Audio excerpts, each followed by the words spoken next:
आज हम पढ़ने जा रहे हैं ट्रायंगल के विषय में। ठीक है, आज हम पढ़ाएंगे ट्रायंगल के विषय में। ट्रायंगल, देखिए ट्रायंगल की जितनी भी क्वालिटीज़ होती हैं, यानी कि कितने प्रकार के ट्रायंगल और ट्रायंगल में जो भी आपकी क्वालिटी या प्रॉपर्टी होती है, आज हम सिर्फ उसके विषय में चर्चा करेंगे। ठीक है, तो सबसे पहले ट्रायंगल को जान लेते हैं एक बार। ठीक है, ट्रायंगल जो होते हैं, ये उसका शेप होता है ट्रायंगल का। ये इस तरह भी हो सकते हैं, इस तरह भी हो सकते हैं, यानी कि किसी भी तरह से उसमें 3 एंगल होंगे, 1 2 3। इसलिए हम क्या कहते हैं, tree angle. Tree angle means 3 angles, 3 angles. Okay, कोई दिक्कत है आपको? तो ट्रायंगल को सबसे पहले आप जान लेते हैं ट्री एंगल्स में, यानी कि 3 एंगल्स में। ठीक है, अब हम इसकी क्वालिटीज़ के बारे में अर्थात इसकी प्रॉपर्टी के बारे में चर्चा करेंगे। तो इसकी पहली प्रॉपर्टी क्या होती है? देखिए, इस वीडियो को बहुत ही ध्यान से समझिएगा, ताकि इसी चैप्टर से, इसी वीडियो को देखकर आप ट्रायंगल्स के विषय में सारी जानकारी और मैक्सिमम जो इनके प्रॉपर्टी ऑफ ट्रायंगल्स हैं, मैं आपको आज समझा दूंगा इसी वीडियो में। ठीक है, ताकि जो आपकी नेक्स्ट वीडियो आए उसमें आप ट्रायंगल्स के सिर्फ क्वेश्चन को सॉल्व करें। ठीक है, तो पहली प्रॉपर्टी क्या होती है ट्रायंगल की? ट्रायंगल की जो पहली प्रॉपर्टी होती है, जैसे कि मैं ट्रायंगल बनाता हूँ यहाँ पर। ठीक है, यानी कि the sum of all triangles, the sum of all angles will be 180 degree. ठीक है, जो सम है ऑल ट्रायंगल्स का, यानी कि ये एंगल का और ये एंगल का और ये एंगल का सम ऑफ ऑल ट्रायंगल्स। अगर मैं इन सबको सम कर देता हूँ तो क्या होगा? जैसे कि मैंने इसका नाम रख दिया अल्फ़ा, इसका नाम रखा बीटा, इसका नाम रखा गामा। ठीक है, तो alpha plus beta plus gamma, जो तीनों का सम क्या होगा? 180 डिग्री के बराबर होगा। The sum of all triangles will भी क्या होगा? 180 डिग्री होगा। ये इसकी पहली प्रॉपर्टी है, किसकी? ट्रायंगल्स की। फिर हम लोग दूसरी प्रॉपर्टी की बात करते हैं। दूसरी प्रॉपर्टी क्या कहती है? अगर मैं यहाँ ट्रायंगल बनाता हूँ, ठीक है, दूसरी प्रॉपर्टी, इनको याद करना बहुत ही आसान है, सिंपल सी वैल्यूशन होती है इनमें। आपको पहली दूसरी प्रॉपर्टी याद करने की आवश्यकता नहीं, सिर्फ प्रॉपर्टी क्या। देखिए, प्रॉपर्टी क्या कहती है? The sum of all angles will be 180 degree in the triangle, the sum of all angles will be 180 degree. If we talk about the second property, the second property से किसी त्रिभुज, यानी कि angle opposite to the equal side of a triangle are equal, यानी कि जैसे कि कोई ये साइड है, ठीक है, ये साइड और ये साइड क्या है? इक्वल है। ये साइड और ये साइड क्या है? इक्वल है। तो इनके जो सामने के अर्थात विपरीत के जो भुजा होंगे, उसके कोण क्या होंगे? बराबर होंगे। जैसे कि ये भुजा है, इसका विपरीत कोण ये होगा, ये इसका विपरीत कोण जो ये होगा, यानी कि ये दोनों एंगल्स क्या होंगे? एक दूसरे के इक्वल होंगे। ठीक है, यानी कि अगर साइड इक्वल है, साइड बराबर है, तो उनके अपोजिट साइड के जो एंगल्स होंगे वो भी क्या होंगे? एक दूसरे के बराबर होंगे। ये इसकी सेकेंड प्रॉपर्टी है। अगर साइड इक्वल है देन अपोजिट एंगल क्या होंगे? विल बी इक्वल होंगे। साइड ए साइड बी, तो angle side A angle side B. ठीक है, अगर कोई भी दो लाइनें ट्रायंगल में इक्वल हैं तो उनके अपोजिट साइड ऑफ एंगल्स क्या होंगे? इक्वल्स होंगे। ये जो मैं आपको प्रॉपर्टी पढ़ा रहा हूँ ट्रायंगल की, ये बहुत ही बेसिक प्रॉपर्टीज़ हैं, इसमें कोई बहुत बड़ी चीज़ नहीं है। ठीक है, अब हम बात करने जा रहे हैं तीसरी प्रॉपर्टी की। तीसरी प्रॉपर्टी क्या कहती है? जैसे कि मैंने एक ट्रायंगल बनाया, मैंने ये ट्रायंगल बनाया। अब इसमें कोई आपसे पूछेगा सबसे बड़ी भुजा कौन सी है, तो आप कहेंगे ये है। उससे छोटी भुजा ये है, उस सबसे छोटी भुजा ये है। तो इसमें कुछ याद ही नहीं करना, आपको बस कंफर्म हो गया कि जो बड़ी एंगल के सामने का जो ट्रायंगल होगा, यानी कि ये, और जो छोटे एंगल की ये, यानी कि ये हमेशा बड़ा होगा छोटी भुजा के ट्रायंगल से। यानी कि जो बड़ी भुजा के सामने का जो कोण होगा वो हमेशा छोटी भुजा के सामने के कोण से बड़ा होगा।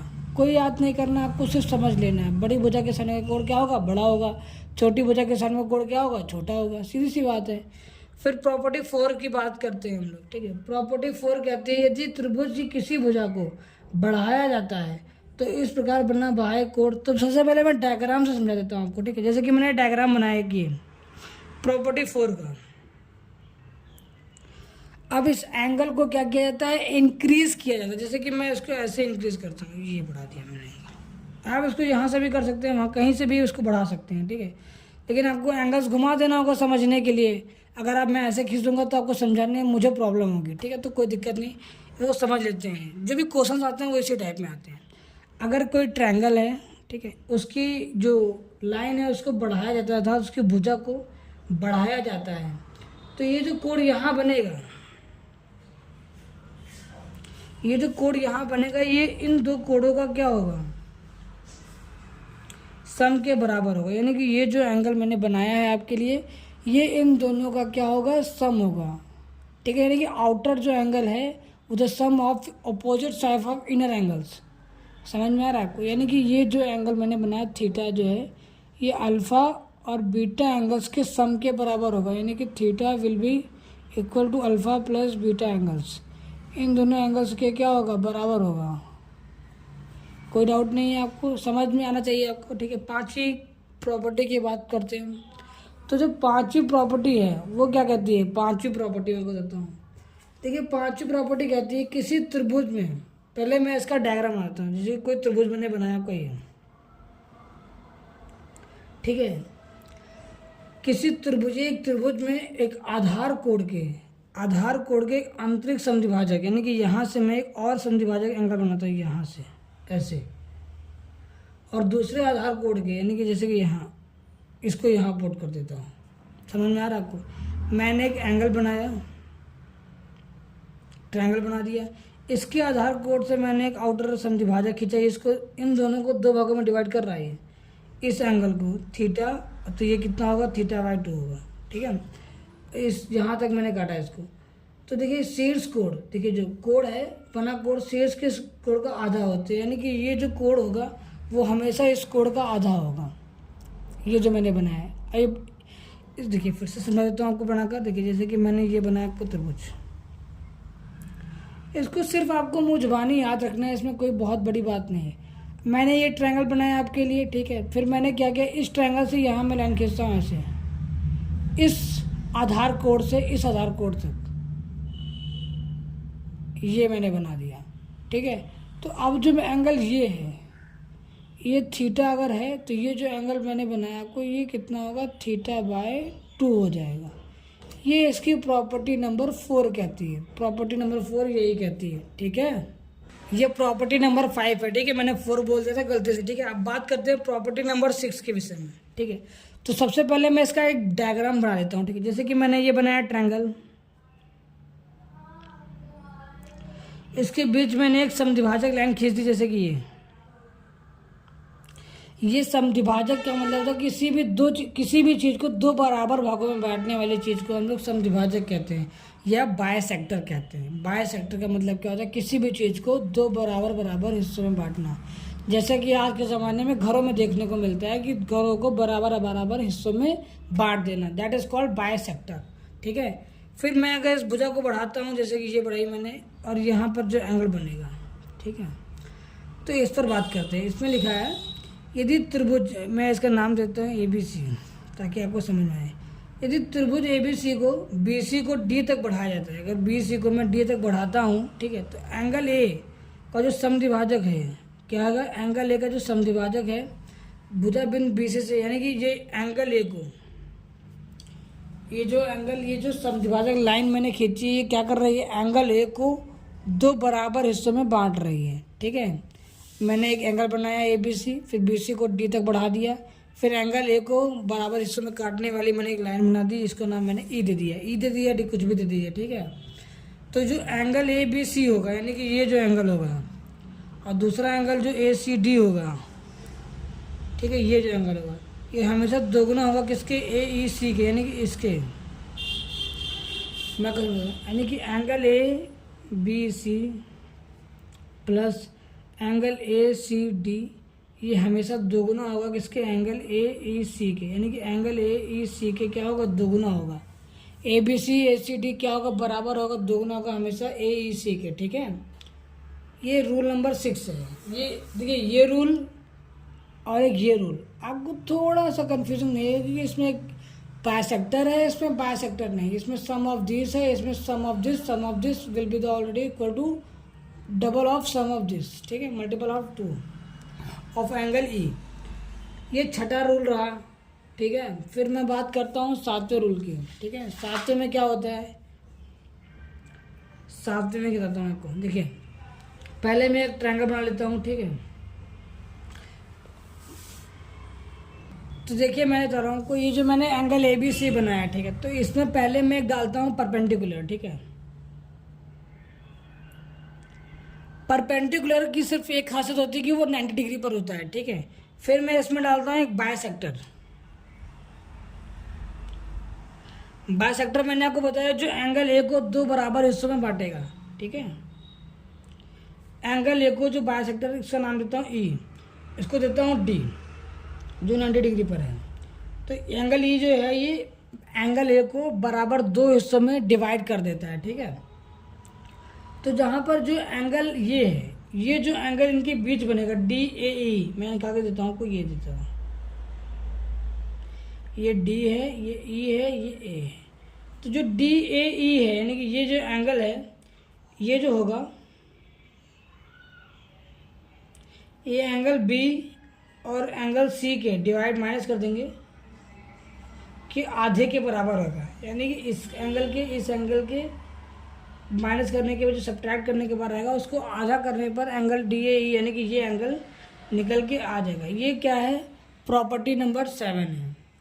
ये जैसे जैसे आप सवालों को लगाते जाएंगे आपको समझ में ये चीज़ें और आती जाएंगी, ठीक है। ये सिर्फ एक प्रॉपर्टीज़ हैं जिन्हें आपको माइंड में रखकर चलना है जब भी सवालों को सॉल्व करूँगा, ठीक है। एक और प्रॉपर्टी है, प्रॉपर्टी नंबर 8। ये प्रॉपर्टी सबसे आसान होती है कि the sum of two angles of line will be the always greater, देखिए मैं लिख देता हूँ ताकि समझ में आए। The some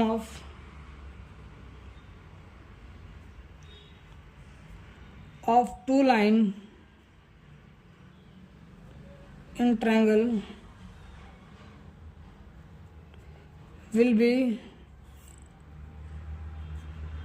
always greater than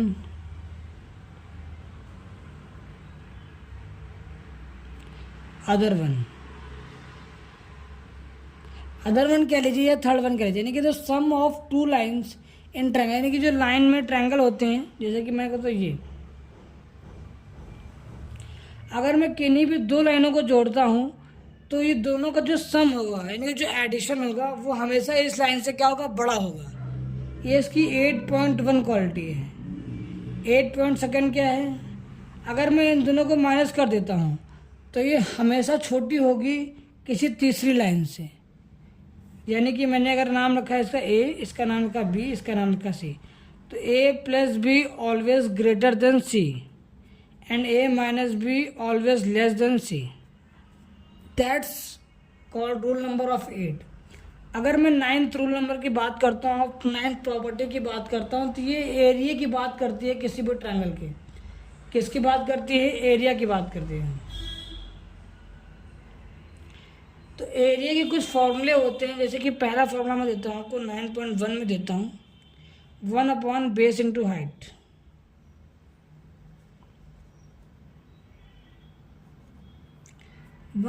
base into height, ठीक है।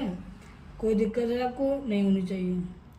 लेकिन ये बेस कब होगा, देखिए मैं बताता हूँ। जैसे कि आपने एक ट्रायंगल बनाया, ठीक है, तो ये इसका बेस है और इसकी हाइट हमेशा यहाँ से ली जाएगी। देखिए जैसे कि मैंने यहाँ पर डाल दिया परपेंडिकुलर। देखिए मैं आपको समझा देता हूँ, जैसे कि मैंने एक ट्रायंगल बनाया, ठीक है, मैंने यहाँ पर डालता हूँ परपेंडिकुलर, ठीक है। फिर एक मैं यहाँ से डालता हूँ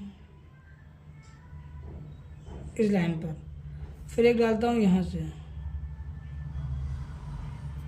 ठीक है। तो अगर ये ए है, ये बी है और ये सी है और ये डी है और ये ई है और ये एफ है, ठीक है। तो इसमें देखिए ए डी जो है परपेंडिकुलर है किस पर, बी सी पर, और बी ई किस पर परपेंडिकुलर है, ए सी पर, और ये एफ सी परपेंडिकुलर है ए बी पर, जैसा कि आप देख पा रहे हैं डायग्राम में, ठीक है। तो अगर मैं बात करता हूँ area of A B C की बात करता हूँ, तो ये half B C into A D होगा। किसका होगा? हाफ ए बी सी की बात होगी तो B C into A D. आपको मैं समझाता हूँ। देखिए, अगर मैंने ये ट्रायंगल बनाया है, मैंने हर एंगल से परपेंडिकुलर डाल दिया है। हर एंगल से मैंने क्या किया? एक परपेंडिकुलर डाल दिया है। अगर मैं ए बी सी का निकालूंगा तो ए बी सी का बेस ले लिया मैंने बी सी, ए डी इसका परपेंडिकुलर था, इसकी हाइट ले ली। अगर कोई मुझसे कहता है कि तुम निकालो किसका निकालने को कहता है, अगर मुझसे कहता है, और दूसरे तरीके से क्या निकाल सकता हूँ मैं इसका? बी ई इंटू ए सी। अब मैंने क्या किया? इसको बेस मान लिया, इसको बेस मान लिया। अगर मैं इसको घुमा देता हूँ तो बी ई को मैं क्या मानूंगा? हाइट मांगूंगा, और ए सी को मैं क्या मान लूँगा? बेस मान लूँगा। वही सेम चीज़ मैं इधर भी कर सकता हूँ इसके साथ। और किसका कर सकता हूँ मैं? ये इसके साथ, ये इसके क्या कर सकता हूँ मैं? इसको क्या मान लूँगा? हाइट मान लूँगा, इसको बेस मान लूँगा। यानी कि आप एक ही एंगल को कई तरह से सॉल्व कर सकते हैं, कई तरह के एरिया के फॉर्मूले को लगाकर सॉल्व कर सकते हैं। बेस और हाइट आपको अपने अकॉर्डिंग परपेंडिकुलर डाल के निकाल लेनी है, ठीक है? परपेंडिकुलर 9.2 में मैं बताता हूँ आपको एक और फॉर्मूले के विषय में। 9.2 में दूसरा फॉर्मूला जो होता है, जैसे कि मैं आपको बता रहा हूँ, ये आपने सुना होगा विषम बाहु। यानी कि अगर भुजाएं सेम नहीं है, अगर एक ये है, एक ये है, दूसरा ये है, अगर ऐसी कोई कंडीशन आती है तो हम लोग लगाते हैं हीरोइंस फॉर्मूला, ठीक है? ये ए बी सी क्या है? A B C is lines हैं ये, यानी कि रेखाएं हैं। एस क्या है? एस इक्वल टू होता है the sum of lines and half, ये होता है एस। 9.2 बेसिक जो फार्मूला होता है ये होता है, ठीक है? एक तीसरा फार्मूला होता है जिसे हम 9.3 में कंसीडर करते हैं। तीसरे फार्मूले को हम क्या करते हैं? 9.3 में कंसीडर करते हैं। जैसे कि मैंने एक ट्रायंगल बना दिया, ये बनाया मैंने, ठीक है? ये मैंने एक ट्रायंगल बना दिया, ठीक है? तो इसमें अगर मैं एरिया निकालूंगा, ठीक है, अगर हमें यहाँ एंगल्स दिए गए हैं, थीटा दिया गया है, ये दिया गया है, ये दिया गया है, तो हम हाफ ए बी साइन सी, यानी कि इसमें से अगर हमें कोई भी दिया होगा तो मैं उसी के अकॉर्डिंग क्या होऊंगा? निकाल लूँगा। जैसे कि मैं निकालता हूँ, अभी देखता हूँ, ए लिखा मैंने, बी लिखा मैंने, और सी लिखा मैंने, ठीक है? अगर मुझे क्या दिया गया है? साइन, ये इस एंगल का दिया गया है, तो ए बी साइन सी निकाल लूँगा मैं। अगर इसमें ये दिया गया होता मुझे तो मैं ए सी साइन भी निकाल लेता। तो इसी के अकॉर्डिंग मैं क्या करूँगा? निकालता रहूँगा, इसी को मैं चेंज करता रहूँगा, ठीक है? ताकि जो सवाल है मेरे वो होते रहें। ये मैंने आपको क्या बता दिए? प्रॉपर्टीज़ ऑफ ट्रायंगल्स, ठीक है? PP, properties of triangle. और जब नेक्स्ट वीडियो में बताऊँगा तो उसमें सवालों के साथ साथ जो राइट ट्रायंगल और जो भी ट्रायंगल्स के टाइप्स होते हैं मैं उनके बारे में आपको बता दूंगा। वो थोड़ी छोटी सी वीडियो बनेगी, ठीक है? जो राइट एंगल होते हैं, एक्यूट ट्रायंगल होते हैं, ऑब्ट्यूज ट्रायंगल्स होते हैं, उनके विषय में मैं उसमें शॉर्ट में समझा दूंगा, ठीक है? जो नेक्स्ट वीडियो आएगी उसमें हम क्या समझेंगे? ट्रायंगल्स की क्वेश्चंस करेंगे और ट्रायंगल्स के जो टाइप्स होते हैं वो भी मैं आपको समझा दूंगा। अभी मैंने सिर्फ प्रॉपर्टी बताई, ठीक है जी? नमस्कार।